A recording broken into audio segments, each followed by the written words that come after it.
this was tracking, especially with the uptick of COVID, and understanding all the safety and well-being and health concerns, taking the lead from our doctors, our clinicians, some of the best in the industry.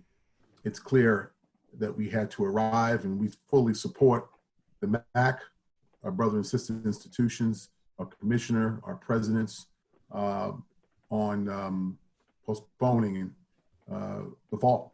And I think that all of us who have had sport in our lives, and me specifically football, understand that the safety and keeping people safety of not just our students, but our staff, our community, is job one. So again, we've made this decision with heavy heart. We understand the ramifications of this. We also understand that the bottom line is keeping people safe. Without a vaccine, without having some ability to safeguard our young people, our staff, our community, this was the eventual decision. Well, having said that, I'll open up for questions. Okay. First question, Shannon Ryan, you should be unmuted. Or at least I just unmute you. Go ahead, Shannon. Okay, great. Thanks, Sean. Could you talk through just a little about what these conversations look through? I know you've talked before about just the safety of of holding off and playing in the spring, but just even resistance to these conversations, what other people raised, and what you feel like the benefits will be. Well, the number one benefit is just saving lives. You know, at this point in time, Shannon, is that we cannot safeguard, no matter how many tests, and we've been extremely aggressive on testing and keeping our student athletes safe. You know, we've done it all, and I applaud our doctors, Dr. Babcock, and just all of our clinicians, our athletic trainers, our coaches, our administrators. It's not about that. You know, testing is one thing, but dealing with the effects, short-term, long-term, not having, you know, some of these questions answered, the rate in which the infectious part of COVID is spreading. We're seeing that. We're taking our cues from the professional ranks, where folks are canceling or moving back.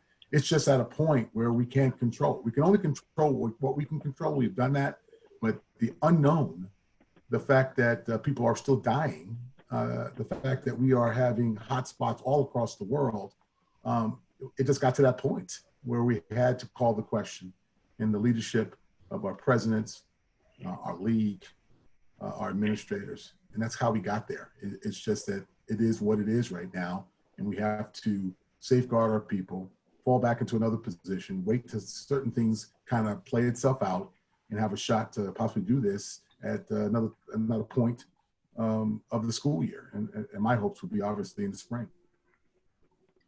When do you think that will be decided about what the spring would look like? It's a great question. I know that I won't speak for Coach Hammock, but you know, we're involved in active communication and modeling of what that would look like and how it would look. I don't have a decision on that yet. I'm sorry, but hopefully it's soon, and hopefully we can put some of that framework together as a group and move forward. Okay, we'll go to a question from Eddie Carifio now. Yeah, Sean, I was just kind of wondering what kind of, I know a lot of reports had you and Lisa Freeman kind of at the forefront of pushing for the season to be moved to the spring. I was just wondering what kind of role the two of you did play in this, how vocal you were. Well, first off, the MAC and its presidents and its ADs, that's where the leadership came from. I'm biased with my president. I think she's the best in the country. She's a scientist. She's a doctor. She knows this is not new for her as far as her ability to understand the rate of what a virus is, as well as her access to information. So you got to respect that. You know, give her that level of respect. She understands it. For me and for her, it's about the safety. It's always been about the safety. And I think that, quite frankly, kudos to the presidents of the MAC of coming to that decision. Yes, I was definitely out there a bit aggressive in the last few months about, shifting and taking a look at the spring season. But that's really more about having some personal knowledge firsthand with my own personal bout with my family with COVID, and kind of watching this disease and watching this virus, and then saying, you know what, I'm a father. I'm not going to put my son in harm's way. I'm certainly not going to put the sons and daughters that I serve out there. So that's some of the methodology behind my thought process. But our president is legit. She gets it. She understands, and it's always been about health and safety for her from day one.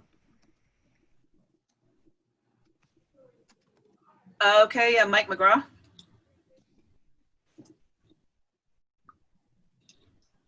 John, I've heard a lot of like the FCS programs complaining about the expense of doing all this testing and frequency. And at the same time, we heard Lovie Smith say the other day that Illinois is testing every player every day. Now, how much of a factor is that, the cost of testing all these guys for your schools?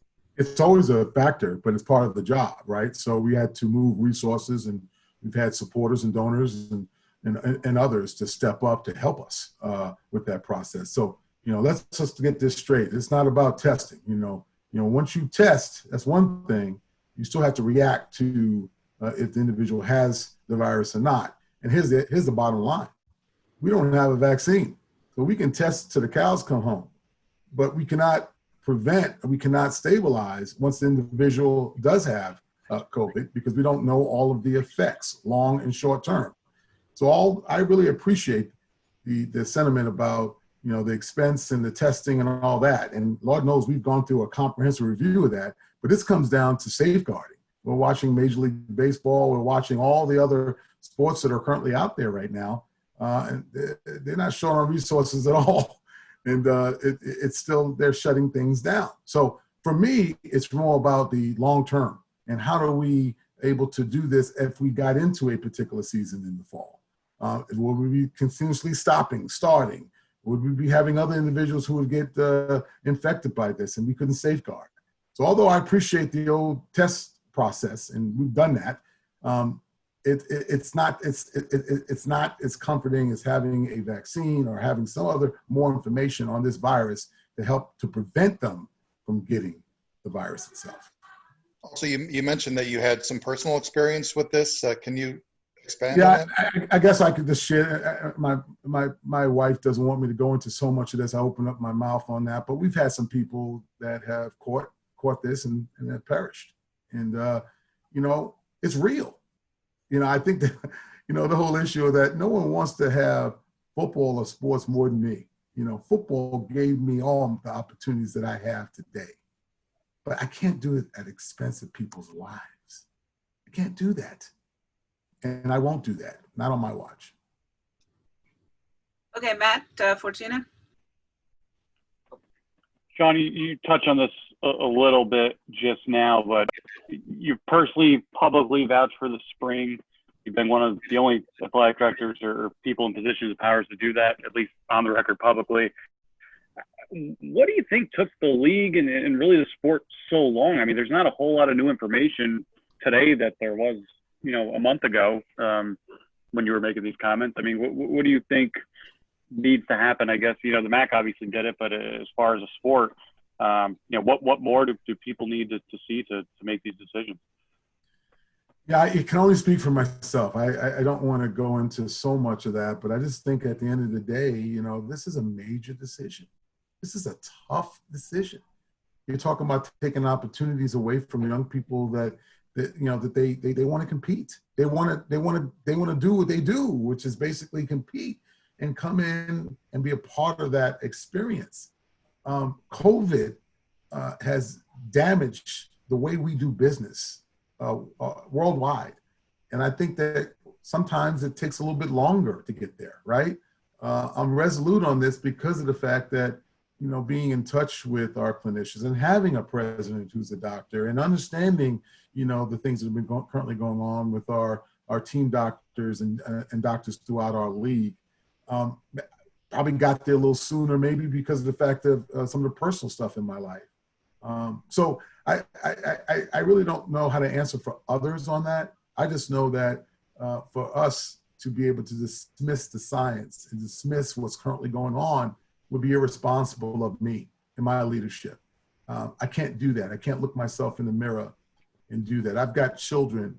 I understand, and I see how it's affecting how we do business in every industry. So I don't know. You would have to ask those people about that. I think that for me, it's about safeguarding the people here at NIU, and that was my motivation. Okay, back to Eddie.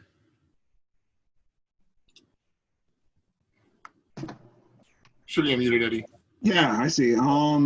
So where's this leave fall practices? Are you guys still going forward with them? Are they on hold? Like, what's that going to look like? Yeah, so I'll let, Coach can talk a little bit further about that. But from us, we have a bubble. We've done an excellent job with our practices and the things that are currently going on right now. But they're in a bubble, so to speak, right? We don't have students coming in and out of our practices and not on campus yet going to class. So we've done a great job of safeguarding them. And we feel very comfortable that we will continue to do that. And then we'll have to shift gears a little bit when we have students return onto campus. So we will continue to monitor that as we work with the MAC and to see how things would work as we go through this modified way in our postponement to see what's going on in the spring.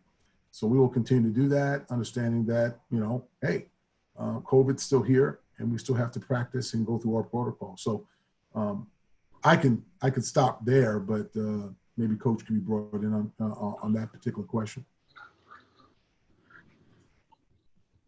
Sure. Go ahead, Thomas. I think, first of all, our administration have done an excellent job all summer with the procedures and the protocols to make sure our young men are safe. And I want to commend them on the job that they've done. We've been at this for 6 weeks, and we have a lot of information of ways that we can navigate and keep our young men safe. And the whole thing that's always been the problem is when school starts, that changes the dynamics with the amount of people in the dorms, the amount of people on campus. And we wanted to make sure that we had an out to make sure we can stop doing activities at that point. So just to be clear, sorry if I missed it. So practices are continuing like they have been? Or are going to continue? We're going to follow, obviously they just came out with the ruling today. So we're going to follow the rules and guidelines from the NCAA and the MAC as we continue to progress forward. All right, Shannon had another question. Not sure if it's for Sean or Thomas, but we have both of them now. Okay, well, I have one for each. Sean, have you guys said what is your testing protocol? How often are athletes tested, or athletes who are planning to be in season tested? Well, we have tested them up until now. We've tested them a number of times already. So our protocol is to go through a process of check-in in the bubble and then before any type of competition. So we haven't gotten to any competitions, but I think to this date, Thomas, what has been? It's 2, 3 at this point in time that we've actually tested them. The doctor needs to be able to explain that to you, our actual protocol of testing, but we do have a schedule, and it goes along with also sanitizing the equipment, separation. We don't have the whole team out there practicing at one point. So there's a number of that. Shannon, we actually could provide that to you. Thomas, when I'm imagining you communicated to athletes today, just how did you convey this news and what was their response? Well, I think the big thing is, we've been continuously being transparent. We had a couple team meetings early in the week where I spoke to him and Mr. Frazier had a chance to speak to him about these are some of the scenarios that may come about over the next couple of days. So, obviously there was, a look at it at being delayed at some point in time. And what we tried to express is, regardless of what happens, nothing really changes as far as the things that we're doing and keeping you guys safe and making sure that we can have a safe environment. This decision doesn't change anything that we've been able to do over the last 6 weeks as well. Just like, most places in the country, everybody is following the same protocols and trying to keep their athletes as safe as possible. But when you start talking about traveling and different things that's involved, I think the MAC made the right decision for the student athletes. They seem disappointed, relieved. I know some, guys at other places opt out. I mean, what was the general sense you felt from these guys, or maybe an array of things?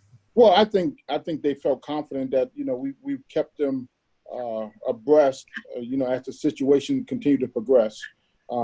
They wasn't shocked. We always gave them the scenarios and alternatives, and kind of talked openly about it. And one thing that we believe in is having open and honest communication, and so they don't get caught off guard or get emotional, as we know young people can get. So today they understood. I think they understood, we got a young football team. We got 66 freshmen. And if we, push it back to the spring, that give guys a chance to continue to develop and work on themselves to be the best student athletes that they can be. Okay, Matt Fortuna for Coach Hammock or for Sean? It's muted still. Sorry, my connection went out there a little bit. This question is for Coach. Touched on this a little bit, but as far as answering your players' questions and where you go from here, I mean, You cut out on the season. We're having a little audio issue roster, between that.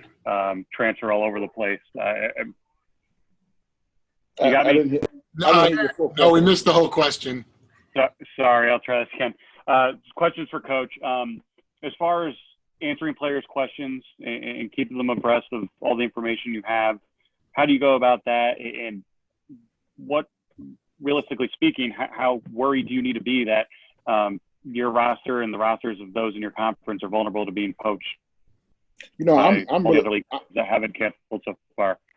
Yeah, I'm really not concerned because, the first thing I can tell you is President Freeman and Sean Frazier in the MAC conference made a decision for the health and safety of the student athletes.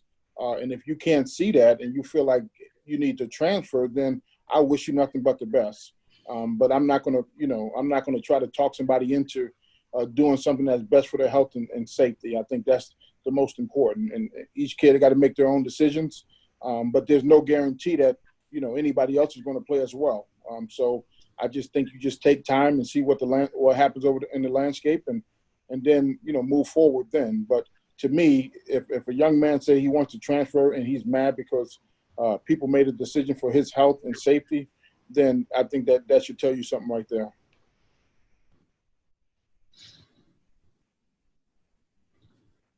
Eddie, back to you with the question. Yeah, this one's, I guess, more for Sean. I know after you guys announced, there's reports, rumblings that the Big Ten might be following suit. Did you guys kind of feel like you just made the decision everyone's going to have to make in the next couple of weeks here and been trying to avoid? Yeah, and I think it's a good question. It's tough because I think that's the weight of a lot of us have felt. We're trying to hold out hope. We don't want to abandon hope. We want this to happen. We want to get back to some level of normalcy. But since COVID has graced our door, that's not the reality. So I think that folks are doing the best they can underneath these extreme conditions.